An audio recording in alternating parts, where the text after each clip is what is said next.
కేంద్ర ప్రభుత్వం అసమర్థ పాలనకు నిదర్శనంగా నీట్ పేపర్ లీకేజీ వ్యవహారంలో చోటు చేసుకుంటున్న పరిణామాలపై ప్రధాని మోడీ మౌనం వీడాలని, లేని పక్షంలో జరగబోయే పరిణామాలు తీవ్ర రూపం దాలుస్తాయని బీజేపీ సర్కారు వ్యవహార శైలిపై మండిపడ్డారు షాద్నగర్ ఎమ్మెల్యే వీర్లపల్లి శంకర్. ప్రజాస్వామ్య భారతంలో ఢిల్లీ జంతర్ మంతర్ వేదికగా ప్రశ్నించిన విద్యార్థులపై పోలీసులు జరిపిన పాశవిక దాడిని నిరసిస్తూ షాద్నగర్ ముఖ్య కూడలిలో విద్యార్థుల ఆధ్వర్యంలో నిర్వహించిన నిరసన కార్యక్రమంలో ఆయన పాల్గొన్నారు. అనంతరం ఆయన మాట్లాడుతూ బేటీ బచావో బేటీ పడావో అనే స్లోగన్ ఇచ్చే ప్రధాని మోడీ ఢిల్లీ జంతర్ మంతర్ వేదికగా నీట్ పేపర్ లీకేజ్ వ్యవహారంలో కేంద్ర ప్రభుత్వ వైఖరిని నిరసిస్తూ విద్యార్థులు, యువత పెద్ద ఎత్తున ఆందోళనకు శ్రీకారం చుడుతూ గాంధేయ మార్గంలోనే పార్లమెంట్ ముట్టడికి పూనుకోవడమే వారి పాలిట శాపంగా మారిందేమోనన్న తరహాలో సర్కారు జులుం ప్రదర్శించిందని తెలిపారు. పోలీసుల ప్రమేయంతో బాధ్యతారాహిత్యంగా వ్యవహరిస్తూ విద్యార్థులపై జరిపిన దాడిని ఆయన తీవ్రంగా ఖండించారు.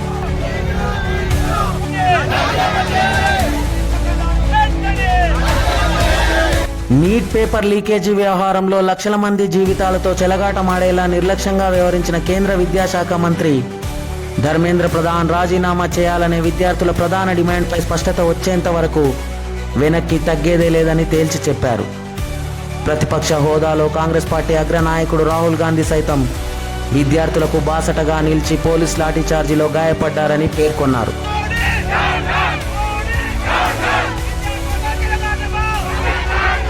పేపర్ లీకేజీ అంశంపై లోక్సభలో చర్చించేందుకు రాహుల్ గాంధీ సిద్ధంగా ఉన్న కమలనాథులు కినుకు వహిస్తున్నారని తెలిపారు. అధికార గర్వాన్ని వీడి అహంకారాన్ని పక్కన పెడుతూ ప్రశ్నించిన యువతరానికి బాధ్యతగా సమాధానం చెప్పాల్సిన ప్రధాని ప్రస్తుతం చోటు చేసుకుంటున్న పరిణామాలపై తమ ప్రభుత్వ వైఖరిని దేశ ప్రజల ముందు స్పష్టంగా ఉంచాలని పిలుపునిచ్చారు. పేపర్ లీకేజీకి కారకులైన దోషులను కఠినంగా శిక్షించాలని, ఢిల్లీ జంతర్ మంతర్ వేదికగా జరిగిన పోలీస్ దమనకాండపై విచారణకు ఆదేశాలు జారీ చేస్తూ శాఖాపరమైన చర్యలకు ఉపక్రమించాలని, గాయపడ్డ విద్యార్థులను ఆదుకోవాల్సిన బాధ్యతను గుర్తు చేశారు. లేని ఎడల జరగబోయే పరిణామాలు తీవ్ర రూపం దాలుస్తాయని హెచ్చరించారు. ఈ నిరసన కార్యక్రమంలో కాంగ్రెస్ నాయకులు, విద్యార్థులు, విద్యార్థి సంఘం నాయకులు పెద్ద ఎత్తున హాజరయ్యారు.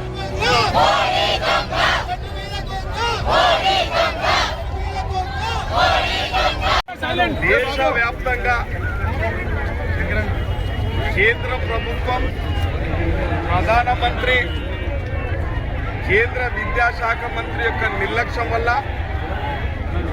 దేశవ్యాప్తంగా దాదాపు 22 లక్షల మంది విద్యార్థులు కష్టపడి కోచింగ్ సెంటర్లకు పోయి డబ్బులున్నా లేకపోయినా, తల్లిదండ్రులు పేదరికంలో ఉన్నప్పటికీ కష్టపడుకొని ఒక డాక్టర్ కావాలని చెప్పి నీట్ పరీక్షలు రాయడానికి ప్రిపేర్ అయితే అసమర్థ ప్రభుత్వం, ప్రభుత్వం మీద పట్టులేని ప్రభుత్వం, ప్రధానమంత్రి, కేంద్ర విద్యాశాఖ మంత్రి వల్ల, వాళ్ళ నిర్లక్ష్యం వల్ల దాదాపు ఈ యొక్క 5-6 సంవత్సరాల నుంచి 5-6 సార్లు ఈ యొక్క నీటి లీకేజ్ అవ్వడం జరిగింది. అయినప్పటికీ విద్యార్థుల యొక్క జీవితాలతోని ఈ ప్రభుత్వాలు చెలగాట మారుతున్నాయి తప్ప విద్యార్థుల యొక్క జీవితాలలో వెలుగు నింపడం లేదు. కాబట్టి ఇవాళ నిరసన చేస్తూ ఉంటే 22 మంది విద్యార్థులను పుట్టన పెట్టుకుంది కేంద్ర ప్రభుత్వం. ఇవాళ ప్రభుత్వం యొక్క బాధ్యత లీక్ చేసిన వ్యక్తుల మీద సరి అయిన చర్య తీసుకోవాల్సిన అవసరం ఉంది. ఇలా ఎవరు పారదర్శకంగా ఈ ప్రభుత్వం, కేంద్ర ప్రభుత్వం అకౌంటబిలిటీ అంటే బాధ్యత గల ప్రభుత్వం. ఇలా ప్రధానమంత్రి సూటుబూటు ప్రధానమంత్రి, నీ సూటుబూటు సరిపోదు. ఇలా విద్యార్థులు ఒక గాంధేయవాదంగా జంతర్ మంతర్ దగ్గర నిరసన వ్యక్తం చేస్తూ ఉంటే అమానుషంగా లాఠీ చార్జీలు చేయడం, ఇటువంటి విద్యార్థుల దగ్గర ఓ బేటీ బచావో బేటీకి పడావో అని చెప్తాడు, పెద్ద స్లోగన్ చెప్తాడు ఆయన. ఇలా విచ్చలవిడిగా విద్యార్థులను చూడకుండా కూడా ఎక్కడంటే చెప్పరాని జాగాలు కూడా విద్యార్థులను కొట్టడం జరిగింది. ఇలా తీవ్రంగా ఖండిస్తూ ఉన్నాం. కాబట్టి ఇలా దేశవ్యాప్తంగా బాధ్యత కలిగిన ప్రతిపక్ష నేత రాహుల్ గాంధీ గారు నిరసనలు తెలియజేస్తూ, ధర్నాలు చేస్తూ పార్లమెంటులో ఈ యొక్క నీటి యొక్క లీక్ మీద చర్చకు పెడదామంటే వాయిదా తీర్మానాలు ఇస్తే 10 సార్లు వాయిదా తీర్మానాలు ఇస్తే చర్చకు అంగీకరించడం లేదు. మనం ప్రజాస్వామ్య వ్యవస్థ, మనం ప్రజాస్వామ్యం. ఎక్కడ సమస్యలు వచ్చినా ప్రభుత్వం నిద్రపోతూ ఉంటే ప్రతిపక్ష నేత ప్రజల తరపున నిలబడి ప్రొటెస్ట్ చేస్తాడు కాబట్టి పార్లమెంట్లో మాట్లాడతలేదు. జంతర్ మంతర్ దగ్గర ధర్నాలు నిర్ణయిస్తే లాఠీ చార్జ్ చేసిరు కాబట్టి ప్రతిపక్ష నేతను అహింసావాదంగా గాంధీ మార్గంలో ధర్నాలు చేస్తూ ఉంటే సాక్షాత్తు పోలీసులతోని రాహుల్ గాంధీ బ్లీడింగ్ అంటే రక్తం వచ్చే విధంగా కొట్టడం జరిగింది. అయినా లెక్క చేయకుండా లాస్ట్కు ప్రధానమంత్రి ఇంటి ముంగల అంటే ఇన్ని నిరసనలు చేసినా దేశవ్యాప్తంగా ఎంతో ఆందోళన జరుగుతున్నా నిరసన జరుగుతున్నా చీమ కుట్టినట్టుగా అయినా లేదు ఈ ప్రధానమంత్రి. కాబట్టి బాధ్యత గల పార్టీ కాంగ్రెస్ పార్టీ కాబట్టి విద్యార్థుల తరపులో మోదీ ఇంటి ముంగల ధర్నా చేయడం జరిగింది. ఇవాళ మీరు ఆ ప్రధానమంత్రికి ఏం చెప్తా ఉన్నామంటే మీ బాధ్యత గల ప్రభుత్వము నిర్లక్ష్యంగా ప్రవర్తించిన కేంద్ర విద్యాశాఖ మంత్రిని ధర్మేంద్ర ప్రధాన్ గారిని రాజీనామా చేసి మీరు ఎంక్వైరీ చేయమని చెప్తా ఉన్నాం. ప్రతిపక్షాలు కానీ విద్యార్థులు కానీ మిమ్మల్ని ఏం అడుగుతలేరు, మీరు సరి అయిన చర్య తీసుకోవాలని చెప్తా ఉన్నాం. గతంలో ప్రభుత్వాలలో వారి శాఖలలో ఏదైనా అక్రమాలు జరిగినా తప్పులు జరిగితే కాంగ్రెస్ పార్టీలో లాల్ బహదూర్ శాస్త్రి అట్లాంటి వాళ్ళు రాజీనామాలు చేయడం జరిగింది ప్రధానమంత్రి. అంటే సిగ్గులేని బీజేపీ పార్టీ రామ్ చెప్పిన పరామాయిల్ అప్నాన కాడికి అచ్చింతలేసి ఇవాళ అధికారంలోకి వచ్చి అధికారం అడ్డం పెట్టుకొని అహంకారంగా ప్రవర్తిస్తూ ఉన్నారంటే 22 లక్షల మంది విద్యార్థుల జీవితాలు వాళ్ళకి అవసరం లేదు. వాళ్ళ 22 లక్షల మంది తరపున 22 మంది చనిపోతే కూడా వాళ్ళకి చీమ కుట్టినట్టు లేదు. కాబట్టే ఖబర్దార్ మోడీ, ఖబర్దార్ బీజేపీ ప్రభుత్వం. మేమందరం కూడా ఇలా మా నాయకుడు రాహుల్ గాంధీ గారు విద్యార్థులకు న్యాయం జరిగే విధంగా ఆ కుటుంబాలను విద్యార్థి కుటుంబాలను ఆదుకునే విధంగా చర్య తీసుకోకపోతే ఇంకా ఈ యొక్క ధర్నాలు కానీ నిరసనలు కానీ చాలా ఉధృతపరుస్తాం.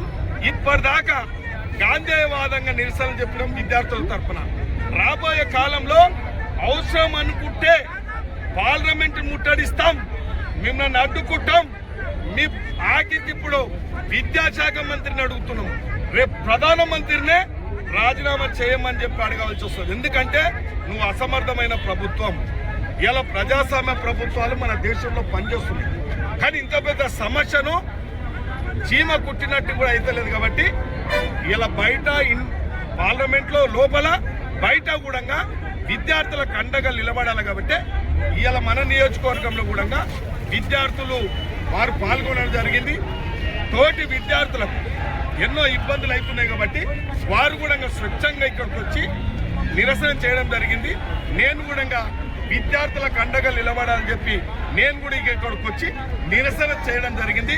ఇప్పటికైనా గ్రామ స్థాయి నుంచి కూడా విద్యార్థులకు బాసటగా నిలబడ్డారు ప్రజలు. కాబట్టి ఇప్పటికైనా నరేంద్ర మోడీ గారు ఇప్పుడైనా మీరు అర్థం చేసుకొని మీరు ఆ ధర్మేంద్ర ప్రధాన్ను రాజీనామా చేసి ఇచ్చిన ఈ దారి సరి అయిన ఈ లీగల్ పాల్పడ్డ వ్యక్తులపై కఠిన చర్యలు తీసుకోవాలని చెప్పి మేము డిమాండ్ చేస్తాం. కోచింగ్ సెంటర్స్ లో నీట్ ప్రిపేర్ అయ్యి అంత కష్టపడి వాళ్ళు ఎగ్జామ్ రాయడానికి వెళ్తే నీట్ పేపర్ అనేది లీక్ అయింది. నీట్ పేపర్ లీక్ అయ్యాక ఎగ్జామ్ రీకండక్ట్ చేస్తే 24 మంది స్టూడెంట్స్ చనిపోవడం జరిగింది. 24 మెంబర్స్ చనిపోయాక కూడా మన గవర్నమెంట్ అన్నది ఎలాంటి రెస్పాన్స్ ఇవ్వలేదు. కావున విద్యాశాఖ మంత్రి ధర్మేంద్ర ప్రధాన్ కూడా దానికి స్పందించలేదు, ఎటువంటి స్పందన లేదు. కాబట్టి ధర్మేంద్ర ప్రధాన్ రాజీనామా చేయాల్సిందిగా మా స్టూడెంట్స్ తరఫున మేము కోరుకుంటున్నాము. ధర్మేంద్ర ప్రధాన్ రాజీనామా చేసే వరకు మా నిరసన అన్నది మేము స్టాప్ చేయాలి. जितने भी लोग नीट को प्रिपेयर कर रहे हैं, नीट लिखकर एग्जाम उतनी प्रिपेयर करने के बाद भी उन लोग लीक कर रहे हैं पेपर। मैं अगर प्रोटेस्ट करने के बाद हमारे जैसे स्टूडेंट्स प्रोटेस्ट कर रहे हैं तो पुलिस वाले आकर